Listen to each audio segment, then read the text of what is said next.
Thank you all. Thank you, Mr. Secretary. You wrote that, you read that just like I wrote it. It's good to be here at the Commerce Department. After all, that's what we're here to discuss is commerce and jobs and how to keep the entrepreneurial spirit strong in America. Let me start off by saying, first of all, thank you all for coming. We're going to have an interesting discussion about what it means to own your own business and risk capital and employ people, what it takes to be a business owner. And we've got 5 really smart, capable women who are running their own businesses. Before we get to this discussion, though, I want to say I'm really optimistic about the future of our nation's economy. This economy is strong, and it is getting stronger.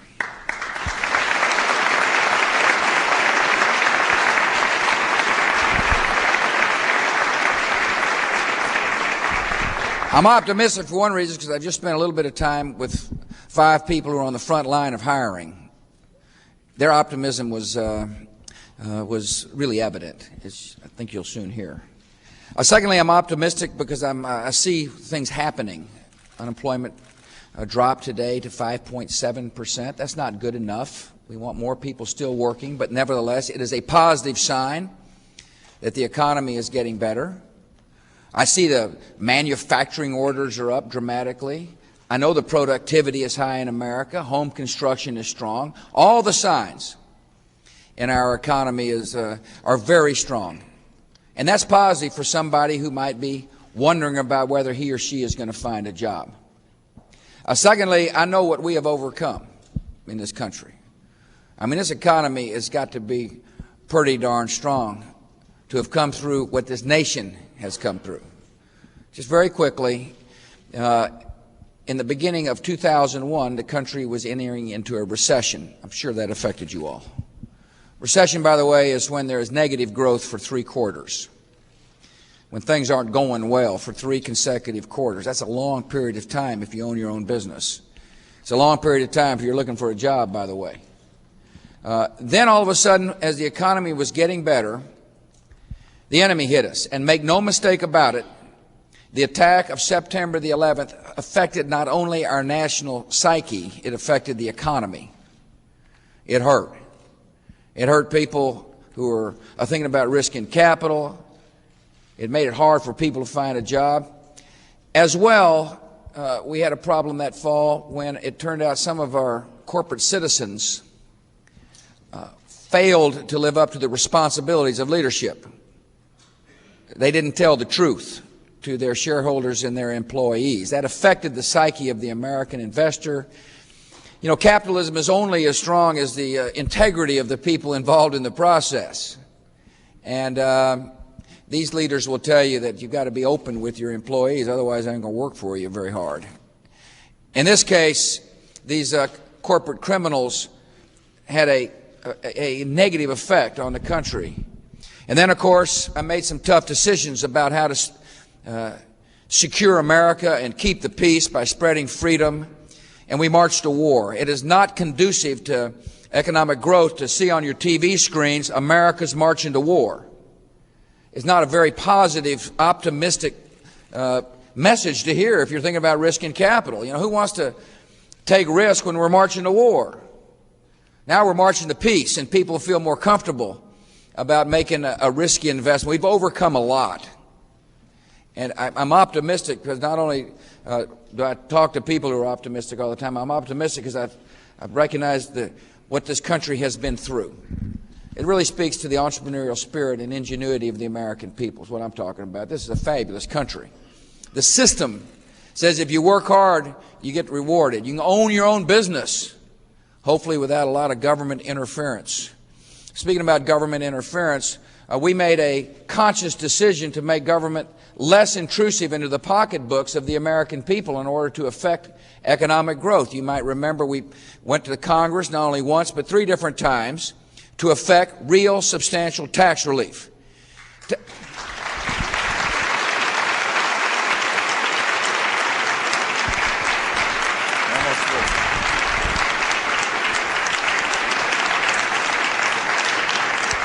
Tax relief which let more money in the pockets of the working people. tax relief which encouraged spending and saving and investment. You see, we cut the taxes on everybody. We didn't try to pick and choose who got the tax relief. Our attitude was, if you pay taxes, you ought to get relief. It ought to be fair and simple to understand. And by the way, the tax relief had a significant impact on the entrepreneurial spirit of America, because a lot of people who own their own small business pay taxes at the individual income tax rate. What you'll hear is a subchapter S corp or a sole proprietorship. And so when you cut the taxes on the individuals, you're really cutting the taxes on small businesses. And after all, that's important because most small businesses create the most new jobs. 70% of new jobs are created by small business owners and entrepreneurs. The tax relief was important. We had incentives in there for people trying to raise a family by raising the child credit. We reduced the marriage penalty. Heck, we want a tax code that encourages marriage, not discourages marriage. Doesn't make any sense to say if you're married you get to pay more tax. We gave small business owners incentives to invest by raising the deductibility limits, and I think you'll hear some discussion of that today. We reduced taxes on dividends and capital gains, which was particularly important for retired citizens who rely upon dividend income in their latter years. So we did a lot. We've done a lot, and I'm telling you, the tax relief came at the right time and made a big difference for economic growth.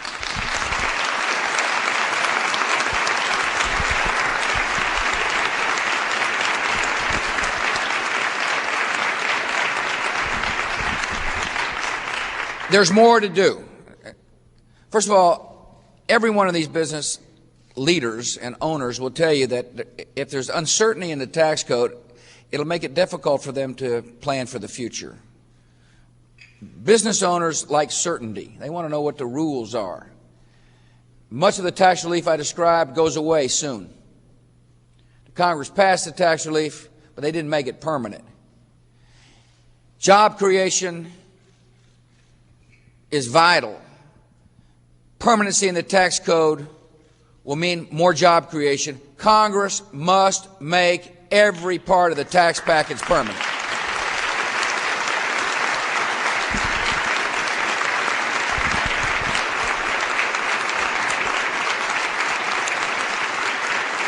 I'm going to start you off. These business leaders will tell you health care costs are rising and are difficult to manage. We need association health care plans to allow small businesses to pool the risk across jurisdictional boundaries. Congress must act. We need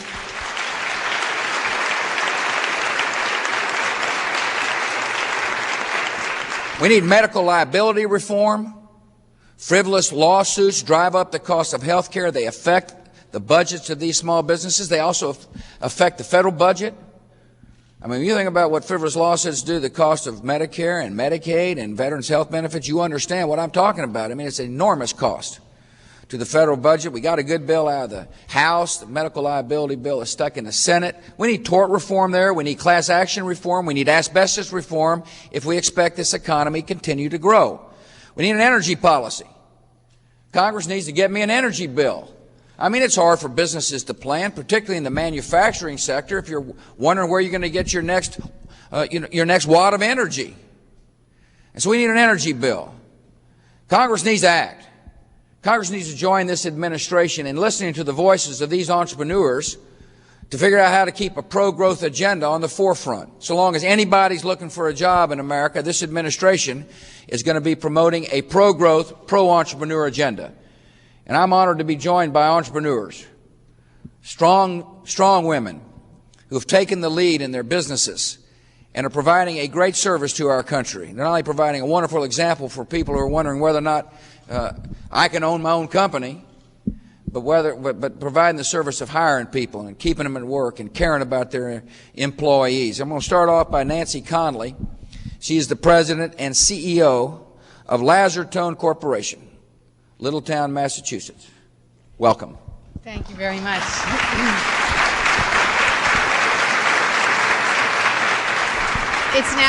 It's an absolute honor to be here, and I am so thrilled. We've had, I started the business 15 years ago. A friend came to me and he said, would you like to start a chimney sweep company or would you like to make toner cartridges? Well, both were equally boring, but I don't like heights. So I decided to go for the toner.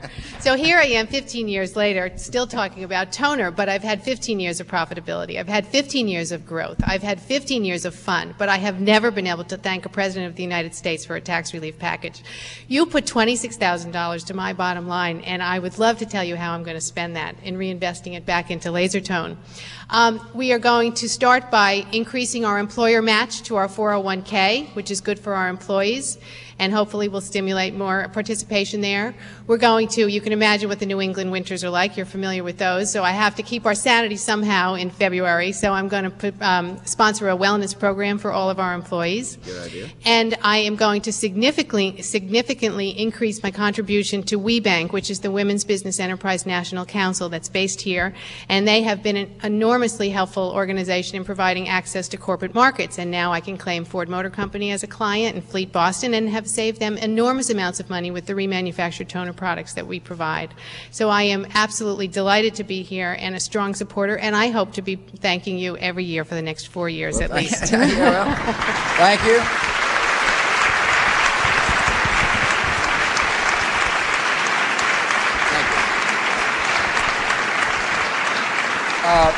How many employees have you got? We have 70 employees, and I had a plan for 20, but from hearing some of these other women, I am very competitive, and I kind of want to have what they're having, so I might boost that number. Yeah. See, Nancy hires 20. There's a lot of companies the size of Nancy's around the country that have got this sense of optimism. I mean, I don't think we would have had a Nancy sitting here 2 years ago saying, gosh, I look forward to hiring 20. I suspect she might have been saying, I hope to keep the 70. A lot of small businesses were just hanging on to what they had during tough economic times. And now this leader and this entrepreneur are saying 20 minimum, it sounded like to me. And that's how this economy works. It's very important for people to understand. It's the cumulative effect of many hirings that take place on a daily basis, particularly in the small business sector, that affect economic growth and vitality. Thank you for doing what you're doing. Catherine, tell us about yourself and your business, Knowledge Information Solutions. Thank you, Mr. President. It's an honor to be here today to explain a little bit about my little company in Virginia Beach, Virginia, where the sun does shine. We are a small information technology company that provides products and services to commercial and federal government as well as state and local government. I currently have 47 employees, 4 of whom I hired last year. This year we're launching by the end of Q1. We will have 54 new employees on board because we were fortunate enough to win a contract with SAIC Corporation, and we're supporting their effort for the NMCI, which is Navy Marine Corps Internet. We're proud to be a participant in that contract, and that will bring in 54 new employees to my little company. I invested through the benefits that your tax offered, the tax plan offered. I invested $165,000 in infrastructure, software, and the opportunity to upgrade computer systems, servers, etc. To launch the new year, we also hope that we will see additional employees, perhaps even doubling that number in '04 with some of the other contracts that are coming down the pike. We are ever so grateful to be a small corporation in a very large sea, and that means we are with fellow compadres who work the same way we work, provide goods and services, but provide a good quality job environment for employees who work extremely hard for what we do. And I appreciate being here today, sir. Glad you're Thank here, you. Catherine. Thanks. One of the things I think it's very interesting for people to understand that what Catherine just said, she said the tax breaks that we focused for small business owners caused her to buy new equipment and new software. Well, somebody has to make that equipment, and somebody has to design that software and sell it. So my point is that it's important for our American citizens to understand the ripple effect of good tax policy. Good tax policy encourages an owner to make a decision. That decision then makes it more likely somebody else is going to find a job who in the company that provides the product. In Catherine's case, equipment and hardware. It's very important that this incentive stay in place, because you just heard one example of the decision-making process that takes place as a result of good tax policy. If Congress lets this lapse, the ability to deduct up to $100,000 of capital equipment, it would then cause her to make different decisions in the out years. And so the Congress needs to be mindful of what tax policy does to the decision makers, the job creators, people like Catherine, who made a rational decision based upon good policy. It's my honor to welcome right now, why don't we go with Sharon Evans. Sharon is the CEO of CFJ Manufacturing, Fort Worth, Texas. There you go. And I have to tell you, as a fellow Texan, I'm very proud of what you're doing for this nation. Thank you. But as a business owner, I'm very thankful. Because of the tax relief this last year, we were able to hire new employees. We were able to purchase $170,000 in equipment. For the first time in 4 years, we were able to bonus our employees, and we saw those bonuses reinvested in our 401k program. CFJ Manufacturing was started 20 years ago. I was a single mother with 3 children, so I know how difficult it is to start a business. It was myself and 1 other employee. Today we have 85 employees. We anticipate 25% growth this next year, and is clearly all related to the tax benefits. I disagree. I think it's related to vision and hard work and the Texas spirit. There you go. The tax relief helped. But none of these women should discount their courage and their vision and their willingness to take risk and to make wise decisions. I mean, it's a...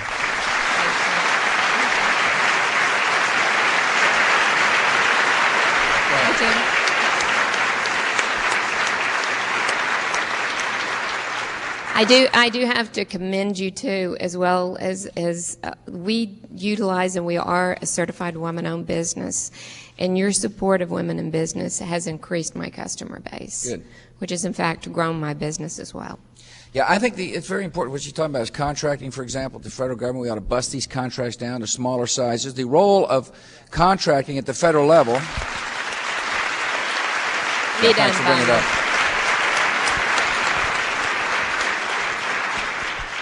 The proper role of contracting, obviously, is to get good service for the government, but at the same time have the added dividend of enhancing the entrepreneurial spirit, is encouraging small business ownership, is to really achieve what we want to achieve, and that is to expand the ownership society in America. And by the way, the role of government is not to create wealth, but the environment in which the entrepreneur can flourish. Make no mistake about it, the role of government is to create the architecture in which people are willing to take risk and make choice. But that doesn't happen unless somebody's got a good idea, works hard, dreams big, treats their employees with respect, and is capable. So thank you for giving government the credit, but we don't deserve it. Let me call upon Maria Coakley-David. She is the CFO of C.J. Coakley, Inc., right here in Falls Church, Virginia. Thanks for coming, Maria. Thank you, Mr. President. And thank you for the hat. Thank you. You're very welcome. I'd first, before I start telling you about my company, I'd just like to thank you for your continued strong support of the small businesses all across the United States of America. The actions you've taken with the tax package, the 3 tax plans you've passed, you speak volumes for your support and focus on small business and what it does for this nation. So I'm very grateful. Thanks. My family business is a commercial construction company, and our business installs walls and ceilings in very large projects, all commercial. They range from hospitals to shopping malls to airports to all kinds of government buildings, museums, embassies, all kinds of different projects like that. And the story of our company is one of the American dream. It was founded by my parents, Ellen and Cornelius Coakley, 42 years ago in 1962 in the basement of their home in Arlington, Virginia, just across the river.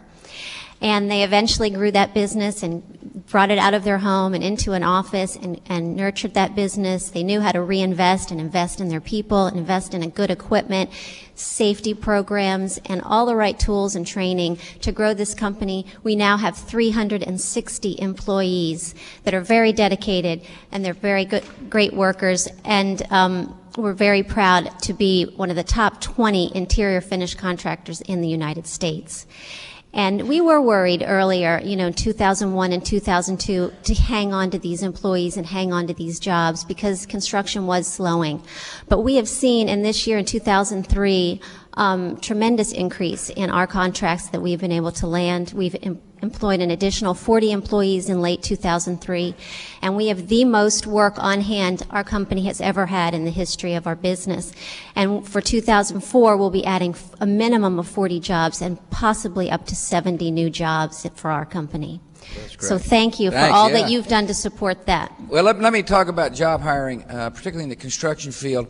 It's very important for these companies to understand who they're hiring. I'm excited about the fact that you're expanding your job base. I just want to make sure that you stay legal in your hiring practice. And we got a problem here. It's a big concern as well for us, and It's I gotta be a appreciate you big bringing concern. that up. Well, I'm talking about this immigration issue that I brought up. My attitude is anytime an employer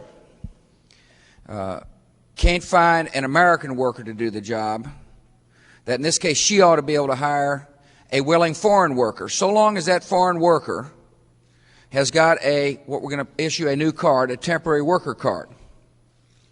I don't like the idea of having an undocumented economy in the greatest country in the face of the earth, where people walk miles across deserts at the hands of sometimes these coyote border smugglers who treat these people inhumanely. They get into our society. They're doing work, but they're doing work in an undocumented way, not above board, but below the surface. They can get exploited and have no recourse. And it's just flat wrong in America. And we ought to recognize the system hasn't worked. And so I proposed a plan that is a worker plan. It is not an automatic path to citizenship, what they call amnesty. It is a plan that recognizes reality in a common sense way, so that when Maria's company starts expanding and she can't find somebody to lay tar on a hot August day and somebody else wants to because they've got a family to feed, she can find this person and the person will show up to work. And by the way, that person ought to be able to go back to his or her family without being harassed, to be able to take money home, which is what they're trying to do. So this is a common sense plan. It makes eminent sense. It recognizes the realities of today's workplace. We want our employers to be aggressive at hiring people. We don't want them breaking the law. And we've got to recognize in this society there's just simply some jobs that are not being filled by American citizens. You're correct. And it is definitely a big concern for our company. We probably have 70% Hispanic workforce. We've recently hired a bilingual receptionist to help us communicate effectively. We have a lot of our newsletters translated in Spanish, and we do have to face the facts, and we would greatly benefit from your part. Yeah, this is important. The other thing what she's faced with, first of all, the fact that you've got a Hispanic workforce means you're doing well. These are fine people. We know well in Texas. Very hardworking people, and we're very grateful to their contribution to our company. But there's a lot of false documentation. What kind of society is it where the system allows for false documentation, of falsifying these different papers so Maria's not sure whether or not she's dealing with somebody she ought to be dealing with? We need to make this above board. And by the way, it is humane to treat people with respect, citizen or not citizen. We want to treat people with the utmost respect in this country. This is America. It's the greatest country on the face of the earth. We're not giving special privilege. They don't get to butt in line where somebody wants to go through the process in a legal way. We're just recognizing reality in a commonsensical way. It's the right thing to do.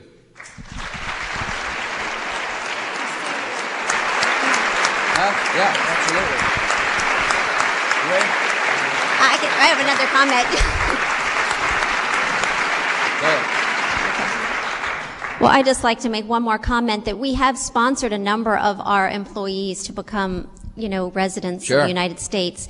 In fact, we just had one recently, Orlando Rivera, who has been waiting for 10 years for that green card, and we celebrated that at our Christmas party. That's good. And so I really look forward to the work you're doing on immigration. Well, I appreciate it. One of the most meaningful things that's happened to me since I've been the president. Oops. Ex-governor. I went to Bethesda Naval Hospital to give a fellow a Purple Heart, and at the same moment watched him get a Purple Heart for action in Iraq. And at that same, right after I gave him the Purple Heart, he was sworn in as a citizen of the United States, a Mexican citizen, now a United States citizen. It's a pretty special country, isn't it? Where people are willing to come not only to work, to provide for their families, but to wear this nation's uniform and to go into harm's way for our peace and security.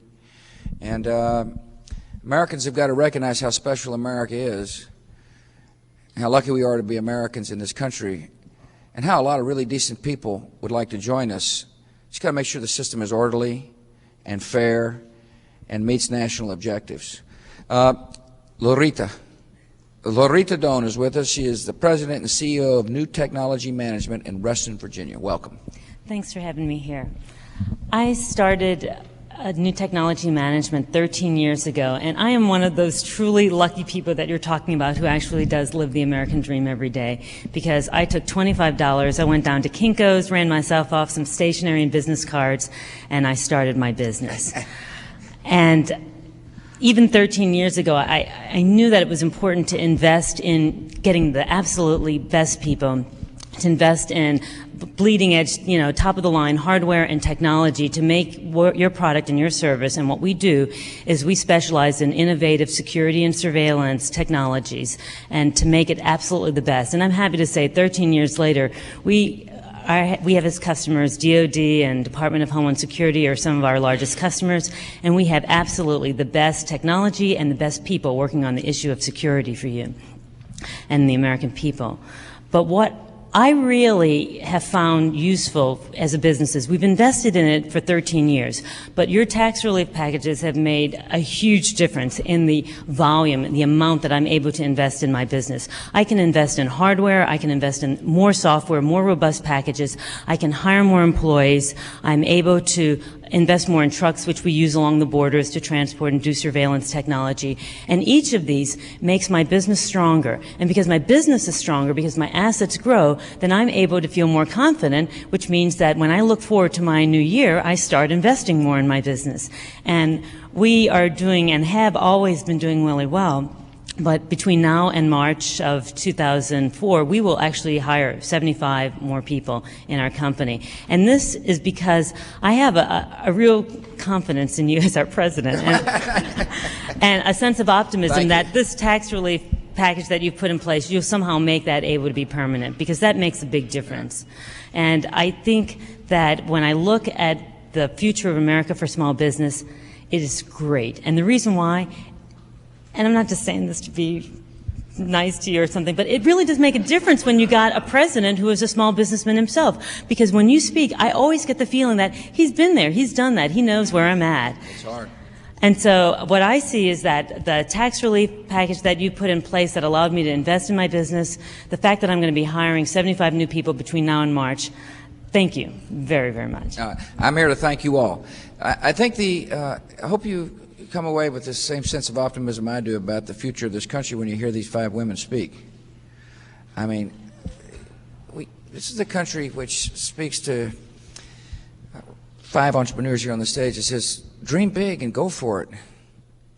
Live your dreams. I mean, start with. Can you imagine a country where a woman like Loretta walks in to Kinko's and says, "Yes, I think I'll have start a business by printing my first business card." Here she is 13 years later speaking to the nation about a business which is thriving and is going to hire 75 new people. It's a fabulous country where people can dream big dreams and people can take risk, and achieve their dreams through hard work, clear vision, and a good idea. It's hard to be a small business owner. It is. particularly in hard times. It's easier when the whole economy is growing, but it's even hard then. It's hard to make the right decisions, but obviously I'm surrounded by success, people who have been able to realize their dreams and accomplish what is not easy to accomplish. Government can help, but we can't make these women smart. We can't make them dream. We can't make them compassionate. These are the choices they've made. And our job is to stand with them and to serve as a wind at their back as they provide not only valuable goods and services, but more importantly, for me right now and for the country, is to provide a chance for somebody to find work so they can fulfill their obligations as a mom or a dad. I want to thank you all for joining us. Thank you for being great Americans. I appreciate you helping me to explain how our economy works and why we should be optimistic about our future. May God bless your endeavors, and God bless you all. May God continue to bless our great country.